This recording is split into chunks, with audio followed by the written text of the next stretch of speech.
Last slide में मैंने आपको डीवीएमएस सॉफ्टवेयर में कंडीशन के बारे में बता दिया कि किस तरह हम सिलेक्ट कमांड में कंडीशन का यूज करके सिर्फ उन्हीं रोज को सिलेक्ट करते हैं जैसी हमारी रिक्वायरमेंट होती है।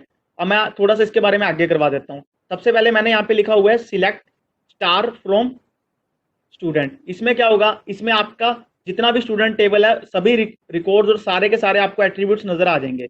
वो मैंने आपको एक और ऊपर लिख के दिखा दिया। टोटल 12 रोज हैं और आपको 12 रोज नजर आ रही हैं। फिर मैंने एक नेक्स्ट पॉइंट लिखा है, क्या हम स्टूडेंट्स की क्लास और नाम देख सकते हैं जिनके मार्क्स 70 हैं। मैं कह रहा हूं कि मुझे उन स्टूडेंट्स का क्लास और नाम देखना है जिनके मार्क्स क्या हैं 70। अब इस बात को बड़े ध्यान से समझो। मैंने क्या सभी स्टूडेंट की क्लास और नेम देखने के लिए बोला है? नहीं। आप कहोगे सर आपने कंडीशन लगा दी जिनके मार्क्स 70 हैं। अगर आपको पता लग जाए कि कंडीशन लगा दी जिनके मार्क्स 70 है तो इट मीन आपको वेयर कंडीशन तो लिखनी पड़ेगी। और क्या मुझे सारे एट्रीब्यूट्स देखने हैं? नहीं। मैंने लिखा है क्या हम स्टूडेंट्स की क्लास और नेम, मुझे एक तो नेम देखना है और दूसरा क्लास देखना है। चाहे मैं बोल दूं चाहे पहले क्लास देखना है फिर नाम देखना है, मीन्स मुझे सारे एट्रीब्यूट नहीं देखने हैं, मुझे सिर्फ क्लास और नाम देखना है। बट उन्हीं स्टूडेंट का क्लास और नाम देखना है जिनके मार्क्स क्या है 70। तो इस कमांड को आप कैसे लिख सकते हो? आपको पता तो लग गया कि आपको सिर्फ उन्हीं स्टूडेंट का डाटा देखना है जिनके मार्क्स 70 हैं। तो अब की बार मैं कंडीशन कौन से एट्रीब्यूट पे लगाऊंगा? आप कहोगे सर कंडीशन हम इस बार मार्क्स एट्रीब्यूट पे लगाएंगे। ये पता कैसे लगता है कि कौन से एट्रीब्यूट पे कंडीशन लगानी है? आप सोचोगे कभी तो आप क्लास पे कंडीशन लगा रहे हो, कभी एड्रेस पे कंडीशन लगा रहे हो। ये डिपेंड करता है कि आपको आज आपकी रिक्वायरमेंट क्या है। अब मेरी रिक्वायरमेंट क्या थी, मुझे उन स्टूडेंट का क्लास और नाम देखना है जिनके मार्क्स 70 हैं। पहले तो मैं उन रोज को सिलेक्ट करूंगा जिनके मार्क्स 70 है, उसके बाद देखूंगा कि मुझे सारे एट्रीब्यूट देखने हैं या उनका क्लास और नाम देखना है। ठीक है, तो मेरी कंडीशन क्या बन जाएगी, जिनके मार्क्स 70 हैं। इसको कैसे लिखूंगा, सिलेक्ट।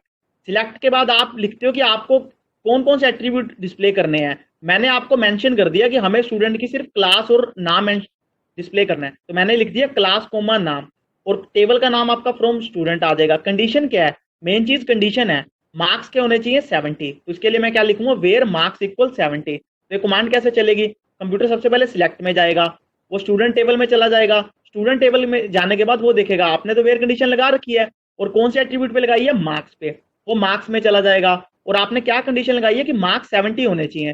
पहली रो में तो मार्क्स 50 है तो वो रो सिलेक्ट नहीं होगी। फिर वो सीधी फोर्थ रो को सिलेक्ट करेगा क्योंकि मार्क्स 70 है। फिर वो नेक्स्ट रो को चेक करेगा, मार्क्स 60 है, नहीं सिलेक्ट होगी। 77 नहीं रो सिलेक्ट होगी, फिर 60।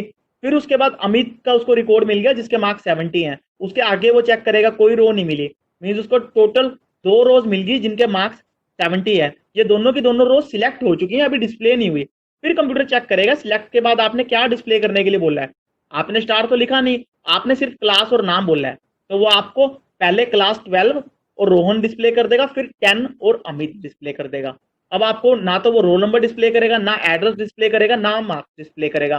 क्यों नहीं करेगा, क्योंकि आपके क्वेश्चन मैंने क्या पूछा था, हमें सिर्फ क्लास और नाम डिस्प्ले करना था और आपने कमांड में भी क्लास और नाम ही लिखा है। ठीक है, तो ये चीज आपको समझ में आ गई। ये बिल्कुल आसान है, बिल्कुल एड्रेस इक्वल रानिया वाला केस ही है। अब नेक्स्ट पॉइंट को बहुत ध्यान से समझना है, यहां से इस स्लाइड का मेन मतलब शुरू होता है। मैंने लिखा है क्या हम स्टूडेंट्स की क्लास और नाम देख सकते हैं जिनके मार्क्स 70 से ज्यादा हैं। अब इस बात को बड़े ध्यान से समझो। अब मैंने कंडीशन पता क्या लगाई है, अब मैंने ये नहीं बोला कि मार्क्स 50 हैं या 60 हैं या 55 हैं या 70 हैं, वो तो आप देख लेते। मैंने बोला है कि हमें ये देखना है, हमें उन स्टूडेंट्स का रिकॉर्ड देखना है जिनके मार्क्स 70 से ज्यादा हैं। 70 से ज्यादा सीधी सुमित के मार्क्स 77 है, ये रो सिलेक्ट करनी है। उसके बाद सोहन के मार्क्स 73 है, उसे सिलेक्ट करना है। और फिर एक और सोहन है, उसके मार्क्स 86 है, उसे सिलेक्ट करना है। फिर अजय के मार्क्स 83 है, 70 से ज्यादा है, उसे सिलेक्ट करना है। 70 नहीं बोला, मैंने बोला 70 से ज्यादा है। अब की बार मेरी जो कंडीशन है वो इक्वल की नहीं है, मैं कह रहा हूं कि उनके मार्क्स 70 से ज्यादा होने चाहिए। लेकिन अभी तक हमने वेयर में जब भी हम एट्रीब्यूट पे कंडीशन लगाते थे हम इक्वल लिख के लगाते थे। हम सिर्फ ये चेक करते थे कि क्या एट्रीब्यूट जो हम मेंशन करते हैं उसकी वैल्यू 70 60 जो भी आप कंपेयर करना चाहते हो उसके इक्वल है या नहीं है। बट अब की बार मैंने क्या बोला है कि मार्क्स 70 से ज्यादा होने चाहिए। तो हम कंडीशन क्या लिखेंगे, हम कंडीशन, मैं आपको सीधा वेयर वाली चीज दिखाता हूं, हम लिखेंगे वेयर मार्क्स ग्रेटर देन 70। जरूरी नहीं है कि हम सिर्फ इसमें इक्वल ही लगा सकते हैं, आप कोई भी कंपैरिजन ऑपरेटर यूज कर सकते हो। इक्वल का मतलब यहाँ पे है कंपैरिजन ऑपरेटर का। कंपैरिजन ऑपरेटर का मतलब ऐसा ऑपरेटर जिसकी सहायता से आप कंपैरिजन कर रहे हो। पहले आपने क्या कंपैरिजन किया था कि मार्क्स 70 होने चाहिए, मींस इक्वल टू का कंपैरिजन किया था, उन्हीं रोज को सिलेक्ट किया था जिनके मार्क्स 70 होने चाहिए, तो कंप्यूटर ने उन्हीं रोज को सिलेक्ट कर दिया था जिनके मार्क्स 70 हैं। अब मेरी कंडीशन क्या है, मैंने आपको बोला मुझे वो स्टूडेंट चाहिए जिनके मार्क्स 70 से ज्यादा हैं। अब मेरी इक्वल टू की कंडीशन नहीं है, अब मेरी कंडीशन ग्रेटर देन की बन चुकी है, तो मैं इसमें ग्रेटर देन का सिंबल यूज कर सकता हूं, वेयर मार्क्स इक्वल 70। अब ये कमांड कैसे वर्क करेगी, पूरी कमांड समझो। मुझे सिलेक्ट, उसके बाद मुझे क्या डिस्प्ले करना है, क्लास और नेम, तो मैं लिखूंगा क्लास और नेम फ्रॉम, टेबल का नाम आपका स्टूडेंट है, फिर मैंने क्या लिखा, वेयर मार्क्स ग्रेटर देन 70। अब की बार मैंने इक्वल 70 क्यों नहीं लिखा, क्योंकि मेरी कंडीशन ये थी कि मार्क्स 70 से ज्यादा होने चाहिए।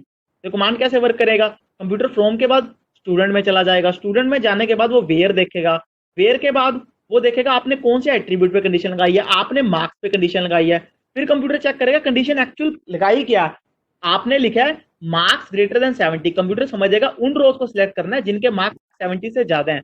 तो कंप्यूटर पहली रो के मार्क्स तो 50 है, 70 से कम है, वो सिलेक्ट नहीं होगी, 60 वाली सिलेक्ट नहीं होगी, 55 सिलेक्ट नहीं होगा, 70 सिलेक्ट नहीं होगा, 60 सिलेक्ट नहीं होगा, सुमित का रिकॉर्ड सिलेक्ट हो जाएगा क्योंकि उसके मार्क्स 77 है। ऐसे ही उसके बाद अमित का रिकॉर्ड, अमित का भी सिलेक्ट नहीं होगा क्योंकि उसके मार्क्स 70 है, हमें 70 से ज्यादा सिलेक्ट करना है। एक तो सुमित सिलेक्ट होगा, फिर सोहन सिलेक्ट होगा, फिर एक और सोहन सिलेक्ट होगा, फिर लास्ट वाला अजय सिलेक्ट हो जाएगा। ये टोटल 4 रोज सिलेक्ट हो जाएंगे, अभी सिर्फ सिलेक्ट हुई हैं। फिर कंप्यूटर चेक करेगा एक्चुअल में आपको शो क्या करना है, सिलेक्ट होने का मतलब ये सारी की सारी चीजें मेमोरी में हो रही हैं, आपको नजर नहीं आएगी। हमें डिस्प्ले करना है क्लास और नाम, आपको वही डिस्प्ले होगा जो आपने सिलेक्ट के बाद मेंशन कर दिया था। हमने मेंशन कर दिया था क्लास और नाम, फिर आपको क्लास नजर आ जाएगी और उनका नाम नजर आएगा, 10 सुमित, 12 सोहन, 12 सोहन और 10 अजय। ना आपको रोल नंबर नजर आएगा, ना एड्रेस नजर आएगा, ना मार्क्स नजर आएंगे। क्यों नहीं नजर आएंगे, क्योंकि आपने क्लास और नाम मेंशन कर दिया एट्रीब्यूट की लिस्ट में। ठीक है, अब बात आती है कि अब आपने देख लिया कि जरूरी नहीं है आपको हमेशा इक्वल ऑपरेटर ही इस्तेमाल कर सकते हो कंपैरिजन के लिए। यदि आपकी रिक्वायरमेंट ऐसी है, आपको मार्क्स 70 से ज्यादा देखने थे, हम ग्रेटर देन का ऑपरेटर यूज कर सकते हैं। यदि हमें कोई चीज स्मॉलर देन देखनी है, मैं बोल दूं स्मॉलर देन 60, स्मॉलर देन 70, तो हम स्मॉलर देन का ऑपरेटर भी यूज कर सकते हैं। मार्क्स के बाद मींस एट्रीब्यूट के बाद आप कंडीशन इक्वल टू से भी लगा सकते हो, ग्रेटर देन ऑपरेटर भी यूज कर सकते हो, स्मॉलर देन भी यूज कर सकते हो, इक्वल टू ऑपरेटर भी यूज कर सकते हो, ग्रेटर देन और इक्वल टू भी यूज कर सकते हो, स्मॉलर देन और इक्वल टू भी यूज कर सकते हो। यदि आप ऐसे लिख देते हो पहले स्मॉलर फिर ग्रेटर, इसका मतलब होता है नॉट इक्वल टू, आप नॉट इक्वल टू ऑपरेटर भी यूज कर सकते हो, बिल्कुल जैसे हम सी प्लस प्लस में यूज करते थे कंडीशन बनाने के लिए। ठीक है, ग्रेटर देन और ग्रेटर देन इक्वल टू में क्या फर्क है, यदि मैं greater than equal to 70 use कर लेता तो 70 वाली रोज भी सिलेक्ट होती, 70 से ज्यादा वाली रोज तो सिलेक्ट होती ही होती, 70 वाली रोज भी सिलेक्ट हो जाती है। ये डिपेंड करता है आपकी कंडीशन कैसी है, आप कोई भी ऑपरेटर यूज कर सकते हो। बट एक चीज हमेशा याद रखना, हम कंडीशनल ऑपरेटर उन्हीं एट्रीब्यूट्स के साथ यूज कर सकते हैं जिनकी डाटा टाइप इंटीजर है, मीन जिनकी डाटा टाइप न्यूमेरिक है। जैसे मार्क्स है, मार्क्स में न्यूमेरिक डाटा सेव है, नंबर की फॉर्म में डाटा सेव है। यदि मैं एड्रेस में यूज कर लूंगा, एड्रेस में इस तरह मैं यूज नहीं कर सकता। ठीक है, इस चीज को थोड़ा याद रखना। अब इसको मैं आपको प्रैक्टिकल में डीवीएमएस में सॉफ्टवेयर में करके दिखा देता हूं नेक्स्ट स्लाइड में।